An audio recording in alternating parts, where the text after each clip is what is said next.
यहूदी और बनी इसराइल एक ही मतलब है इन दोनों वर्ड्स का, राइट? नो, बल्कि ये एक बहुत बड़ी गलती है जो डेली हम सारे ही कर रहे हैं, क्योंकि यहूदी और बनी इसराइल इन दोनों वर्ड्स में बहुत बड़ा डिफरेंस है। आज से 4000 साल पहले इब्राहिम अलैहिस्सलाम फलस्तीन, जिसे उस जमाने में किनान कहा जाता था, इधर पहली बार आबाद हुए, जिधर इब्राहिम अलैहिस्सलाम के 2 बेटे हुए, इस्माइल और इसहाक। तौरात में अल्लाह ने इब्राहिम अलैहिस्सलाम के दोनों बेटों से वादा किया था कि मैं तुम दोनों को ग्रेट नेशंस, अजीम कौमें बनाऊंगा और तुम दोनों की औलाद बहुत ज्यादा नंबर्स में होगी। इस्माइल अलैहिस्सलाम फलस्तीन को छोड़कर अरब में मक्का में आबाद हुए, वी ऑल नो दैट। लेकिन इसहाक अलैहिस्सलाम अपने वालिद के साथ फलस्तीन में ही रहे। फिर इसहाक अलैहिस्सलाम के एक बेटे का नाम याकूब था, जिसे इसराइल के नाम से भी जाना जाता था। याकूब अलैहिस्सलाम के 12 बेटे थे और उन सारों के नाम ये थे। लेकिन याकूब अलैहिस्सलाम इन 12 बेटों में से सबसे ज्यादा मोहब्बत अपने बेटे यूसुफ अलैहिस्सलाम से करते थे, जिसकी वजह से बाकी भाई यूसुफ अलैहिस्सलाम से बहुत जेलस होते थे। फिर आगे जो हुआ वी ऑल नो दैट, और यूसुफ अलैहिस्सलाम मिस्र, इजिप्ट के वजीर आजम बने। और कुछ ही साल बाद हर तरफ कहत आने की वजह से यूसुफ अलैहिस्सलाम ने अपने 12 भाइयों को फलस्तीन से निकालकर अपने साथ इजिप्ट में आबाद कर दिया। आहिस्ता आहिस्ता याकूब अलैहिस्सलाम इसराइल के इन 12 बेटों की औलादें इजिप्ट के हर फील्ड में फ्लरिश होने लगी। बिजनेस, ट्रेड, एग्रीकल्चर, सब में बहुत ताकतवर और स्ट्रांग होने लगी। जिस तरह आज भी यहूदी जिस भी मुल्क में रहते हैं, वहां की सबसे पावरफुल कम्युनिटी बन जाते हैं। इजिप्ट में बनी इसराइल की ताकत से घबराकर आहिस्ता आहिस्ता फिरौन ने इन पर जुल्म करना शुरू किया और आखिर सारे बनी इसराइल को अपना गुलाम बना दिया। लेकिन 400 साल बाद अल्लाह ने इन्हीं 12 कबीलों में से एक कबीले लेवी की औलाद में से एक को चुना, जिसका नाम था मूसा अलैहिस्सलाम, जिन्होंने बनी इसराइल के 12 कबीलों को फिरौन की गुलामी से आजाद कर दिया और उन सारों को अपने साथ फलस्तीन की तरफ ले गया। और अल्लाह के हुक्म से मूसा अलैहिस्सलाम ने बनी इसराइल से कहा कि फलस्तीन पर हमला करो। लेकिन बनी इसराइल ने जवाब दिया कि आप और आपका रब जाकर लड़ें, हम इनसे नहीं लड़ सकते। और ये इतनी सख्त बात उन्होंने इसलिए की क्योंकि मूसा अलैहिस्सलाम की फौज में उस वक्त जितने भी बनी इसराइल के लोग थे, वो बचपन से ही फिरौन की गुलामी में बड़े हुए थे, जिसकी वजह से उनका जिस्म ही नहीं बल्कि उनकी सोच भी गुलामों जैसे बन गई थी। मतलब बिल्कुल एक बेगैरत कौम बन चुके थे, जिस पर अल्लाह ने 40 साल तक इन्हें इस डेजर्ट में रहने की सजा दी। 40 साल ही क्यों? क्योंकि इन 40 सालों में बनी इसराइल की पुरानी जनरेशन, जो फिरौन की गुलामी की सोच में बड़ी हुई थी, वो बिल्कुल खत्म हो गई और एक नई जनरेशन मूसा अलैहिस्सलाम की लीडरशिप में बिल्कुल आजाद सोच के साथ बड़ी हुई।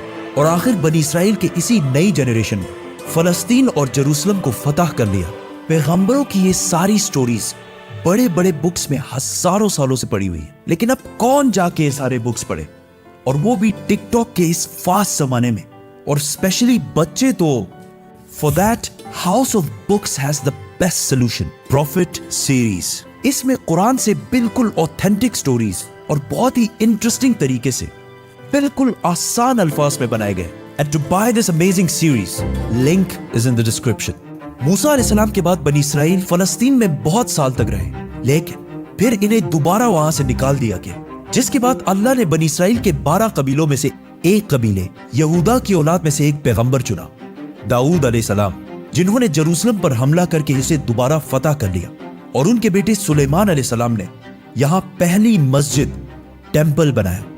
अब बनी इसराइल का सबसे ताकतवर कबीला यहूदा की औलाद बन चुकी थी, क्योंकि सुलेमान अलैहिस्सलाम दुनिया के सबसे ताकतवर बादशाह का ताल्लुक यहूदा के कबीले से था। लेकिन सुलेमान अलैहिस्सलाम का बेटा रहबाम अपने वालिद की तरह जीनियस नहीं था, जिसकी वजह से यहूदियों के इन 12 कबीलों की आपस में बहुत सख्त लड़ाई शुरू हो गई। और आखिर सुलेमान अलैहिस्सलाम की ये अजीम सल्तनत 2 टुकड़ों में बट गई। बनी इसराइल के 10 कबीलों ने अपने आप को यहूदा कबीले से आजाद कर दिया और एक नई एम्पायर बनाई, द किंगडम ऑफ इसराइल। और सिर्फ 2 कबीले, यहूदा और बिन्यामीन, अपनी जगह पर ही रहे। बनी इसराइल के इन्हीं लड़ाइयों की वजह से अल्लाह ने इन पर अजाब नाजिल किया, नियो असेरियन एम्पायर की शक्ल में, जिन्होंने सीरिया से फलस्तीन पर हमला किया और किंगडम ऑफ इसराइल उन 10 कबीलों पर कब्जा कर लिया और बनी इसराइल के सारे किंगडम को बिल्कुल तबाह कर दिया, जिसकी वजह से बनी इसराइल के 10 कबीले अपनी जान बचाकर फलस्तीन से हर तरफ भाग गए। इसके बाद एसेरियन एम्पायर ने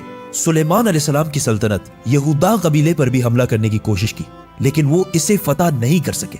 अब यहां मसला ये हुआ कि बनी इसराइल के 10 कबीले फलस्तीन छोड़कर भाग गए और उनमें से बहुत सारे यूफ्रेटिस दरियाए फुरात के ईस्ट में आबाद हुए और आहिस्ता आहिस्ता इनका रिलीजन और कल्चर बिल्कुल बदल गया और दुनिया में बनी इसराइल के पुराने रिलीजन पर सिर्फ 2 ही कबीले बाकी रहे, यहूदा और बिन्यामीन का कबीला।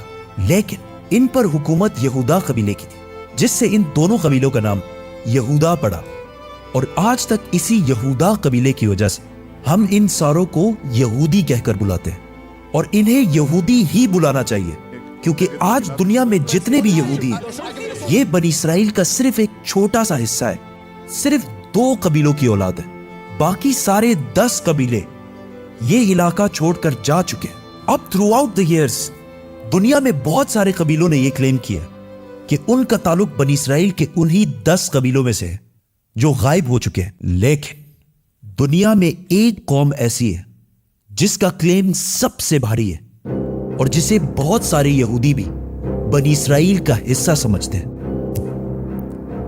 पठान। आज से 400 साल पहले पहली बार मुगल सल्तनत के बादशाह जहांगीर के दौर में पहली दफा इस बात का जिक्र हुआ कि पश्तून कबीला असल में बनी इसराइल का हिस्सा है और यहूदियों के किताबों में भी लिखा है कि बनी इसराइल के 10 कबीलों में से बहुत सारे लोग दरियाए फुरात यूफ्रेटिस के ईस्ट में आबाद हुए और बहुत सारे यहूदी स्कॉलर्स ये भी मानते हैं कि पख्तून कबीलों का वे ऑफ लाइफ पुख्तूनवली बिल्कुल यहूदियों से मिलता जुलता है। लेकिन ये बात साइंटिफिकली प्रूवन नहीं है, इस पर एक पूरी वीडियो बनाएंगे, तो सब्सक्राइब। बनी इसराइल के 10 कबीले गायब होने के बाद सिर्फ 2 कबीले बाकी रहे और उनकी हुकूमत भी ज्यादा देर नहीं चली, क्योंकि फलस्तीन के पास इराक में एक बहुत बड़ी सल्तनत बन चुकी थी, जिसके बादशाह बख्त नसर ने फलस्तीन पर हमला करके यहूदियों को भी खत्म कर दिया और इन सारे इलाकों को भी तबाह कर दिया और यहां से सारे यहूदियों को गुलाम बनाकर अपने कैपिटल ले गया।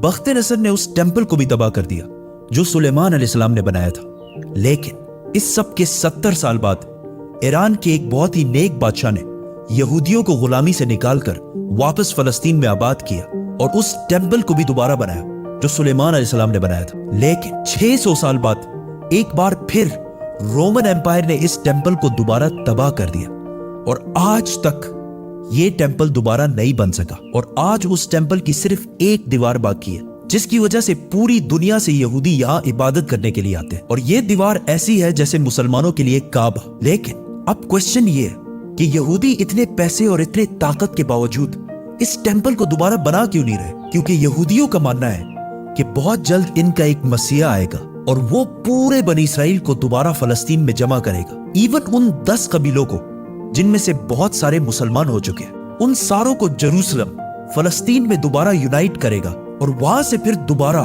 एक यूनाइटेड किंगडम ऑफ इसराइल बनाएगा, बिल्कुल उस तरह जिस तरह सुलेमान अलैहिस्सलाम की हुकूमत थी। और उस टेंपल को तीसरी और आखिरी दफा बनाएगा जो पहले सुलेमान अलैहिस्सलाम और फिर साइरस द ग्रेट ने बनाया था। और इसीलिए आज इतने पैसे और ताकत होने के बावजूद यहूदी उस टेंपल को दोबारा नहीं बना रहे और उस मसाया और बनी इसराइल के 10 लॉस्ट कबीलों का पिछले 2000 साल से इंतजार कर रहे हैं।